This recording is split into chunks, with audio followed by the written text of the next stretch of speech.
ఒక సందర్భంలో అబ్షలోమును బట్టి దావీదు తన కుమారుడైన అబ్షలోమును బట్టి చంపేస్తాడని పారిపోయే దినాలు, అతను పారిపోతున్న దినాలు. అది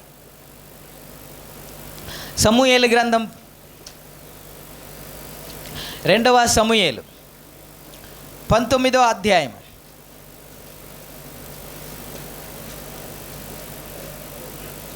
18వ అధ్యాయం. అలా ఉంచండి, నేను చెప్తాను. ఎప్పుడైతే అబ్షలోము అందరినీ, ఇశ్రాయేలు ప్రజలందరినీ ఒకటిగా చేసి తన తండ్రి మీదకే తిరగబడ్డానికి ప్రయత్నం చేశాడో, అప్పుడు దావీదు తనతో ఉన్న కొంతమంది ప్రజలు అరణ్యమునకు వాళ్ళు కాలినడక మీద పారిపోయినట్టు మనం చూస్తాం.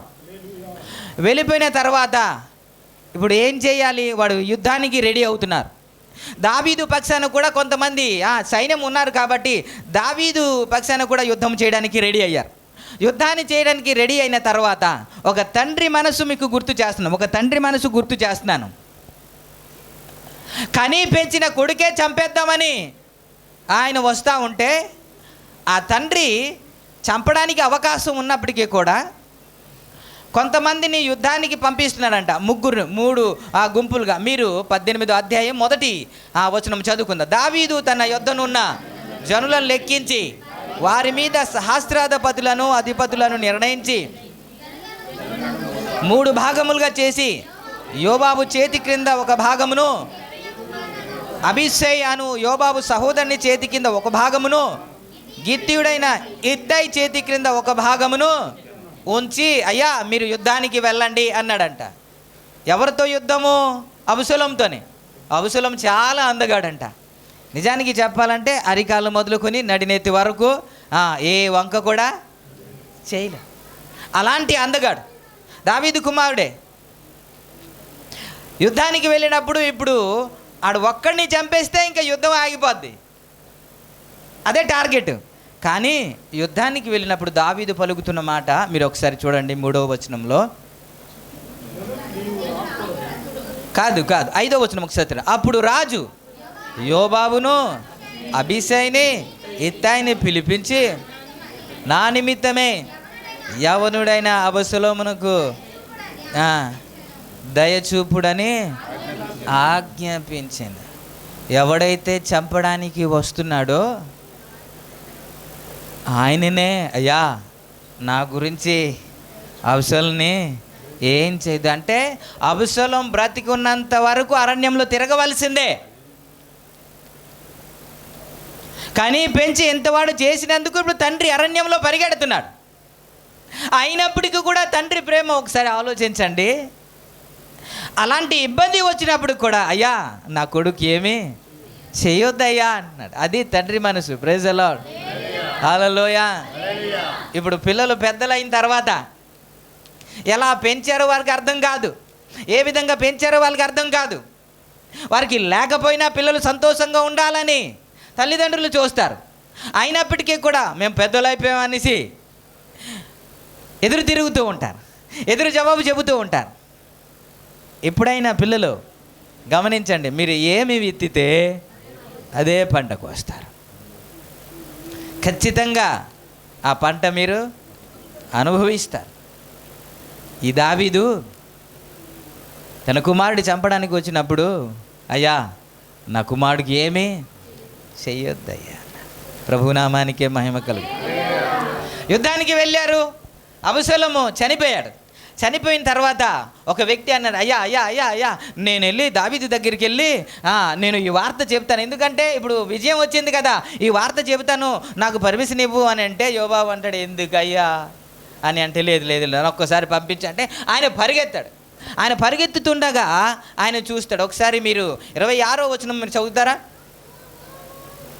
కావలివాడు పరిగెత్తుకొని వచ్చు మరి ఒకని కనుగొని, ఇదిగో మరి ఒకడు ఒంటరిగానే పరిగెత్తుకొని వచ్చుచున్నాడని ద్వారపు తట్టు తిరిగి చెప్పగా రాజు వాడు వర్తమానము తెచ్చుచున్నాడు అని. కావలివాడు మొదటివాడు పరుగెత్తుట చూడగా వాడు సాదోకు కుమారుడైన అహిమహేస్సు అని నాకు తోచుచున్నదని అనినప్పుడు రాజు వాడు వాడెవడు వాడు మంచివాడయ్యా, వాడు మంచి వార్త తెస్తాడే. Praise the lord. ఒక రాజు కనుగొన్నాడు ఏమని, అతడు మంచివాడు, ఇతడు మాట వింటాడు, ఇతడు విధేయత చూపుతాడు, ఇతడు మంచిగా ప్రవర్తిస్తాడు, ఇక్కడ తేడాగా ఉండడు అని రాజే పలుకుతున్నాడు. Praise the Lord. సుగంధ ద్రవ్యము కంటే మంచి. Praise the lord.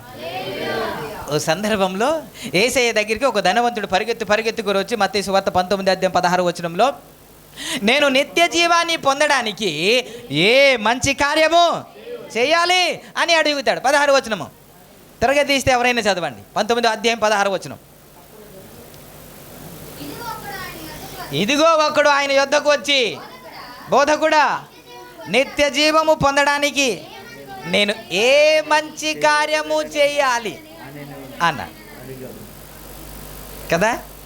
ఇప్పుడు ఏ మంచి కార్యము చేయాలి అనేటప్పుడు మంచి కార్యం చేస్తే పరలోక రాజ్యానికి వెళ్ళరు అని దేవుడు చెప్పాడా, యేసయ్య చెప్పాడా? మీరు మాట్లాడాలి. మంచి కార్యము చేస్తే పరలోక రాజ్యానికి వెళ్ళరు అని దేవుడు చెప్పాడా? ఏమండి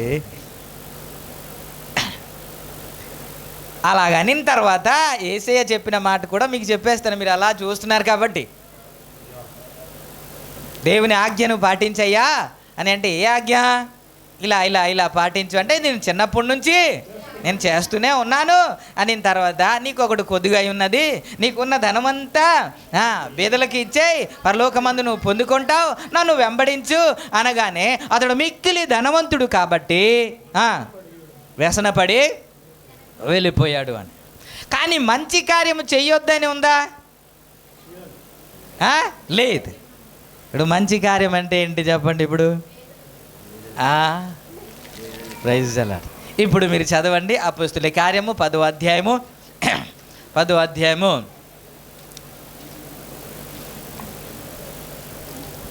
మొదటి 2 వచనం చదువుదామా? ఇటాలీ పటాలనబడిన పట్టణంలో శతాధిపతి అయిన కొర్నేలు అనే భక్తిపరుడు కైసరులో ఉండెను. అతడు తన ఇంటి వారందరితో కూడా దేవుని యందు భయభక్తులు గలవాడై ఉండి ప్రజలకు బహుధర్మము చేయుచు ఎల్లప్పుడూ దేవునికి. ధర్మం అంటే ధర్మకార్యములంటే ఇప్పుడు చదవండి, ఇంకా చదవండి 3వ వచనం చదవండి. పగలు ఇంచుమించు 3 గంటల వేళ దేవుని దూత అతని యొద్దకు వచ్చి కొర్నేలి అని పిలుచుట దర్శనమందు తేటగా అతనికి కనబడెను. అతడు దూత వైపు తేరి చూచి భయపడి ప్రభువా ఏమని అడిగాను. అందుకు దూత, నీ ప్రార్థనలు నీ ధర్మ కార్యాలు జ్ఞాపకార్థముగా దేవుని యొద్దకు. ఏదేది ఇప్పుడు ప్రార్థన పక్కన పెట్టేద్దాం. ధర్మకార్యాలు మంచి పనులు దేవునికి స్తోత్రం.